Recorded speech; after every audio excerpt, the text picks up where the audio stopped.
Intention ఏంటి ఏంటి అంటే అసలు ఇప్పుడు ఒకప్పుడు మన భారతదేశాన్ని బ్రిటిషర్లు ఎలాగైతే పరిపాలించేవాళ్ళో అప్పట్లో ఇజ్రాయేలు దేశాన్ని రోమన్ సైనికులను పరిపాలించేవాళ్ళు. అంటే ఈ యూదులు రోమన్ సైనికులు చెరలో ఉండేవాళ్ళు. ఓకే, ఆ రోమన్ సైనికులను వీళ్ళను విడిపించి స్వతంత్రాలుగా నేను చేస్తానని చెప్పేసి అందుకే నేను వచ్చానని చెప్పేసి యేసు అంటాడు.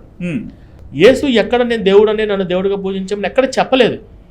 తనను దేవుడు అంటే ఫస్ట్ బాధపడేది యేసే. ఎందుకంటే యేసు బైబిల్ మొత్తంలో కూడా నా తండ్రి పంపిస్తే వచ్చాను, నా తండ్రి చిత్తాను ప్రకారమే నేను చేస్తున్నాను, నా తండ్రి లేదే నేను ఏమి చేయలేని వాడిని, నా తండ్రి ఇంకా ప్రార్థనలు కూడా పరలోకమందున మా తండ్రి తన తండ్రి కోసం ప్రార్థనలు చేశాడు.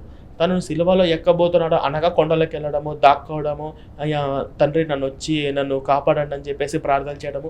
అసలు ఆకలికి సిలువలో వేలాడుతుంటే కూడా నా దేవ నన్ను ఎలా చేయి విడిచితివి, ఆయన వచ్చి కాపాడుతాడమని చెప్పేసి యేసు అనుకున్నాడు. అక్కడ వచ్చి కాపాడలేదు. అంటే దీని ప్రకారం యేసు ఒక మనిషి, ఒక ప్రవక్త, అది కూడా ఒక అమాయకమైన ఒక సాధారణమైనటువంటి మనిషికి ఉన్నటువంటి విలువలు కూడా లేదు, ఒక విఫలమైన ప్రవక్త. అంటే బైబిల్లో మనం చూస్తే వీళ్ళేమంటారు పాస్టర్లు, ఆయన మించిన శక్తివంతులు లేడు, ఆయన సూపర్ మ్యాన్, హీ మ్యాన్, సృష్టికర్త, అవన్నీ కాదు యేసు.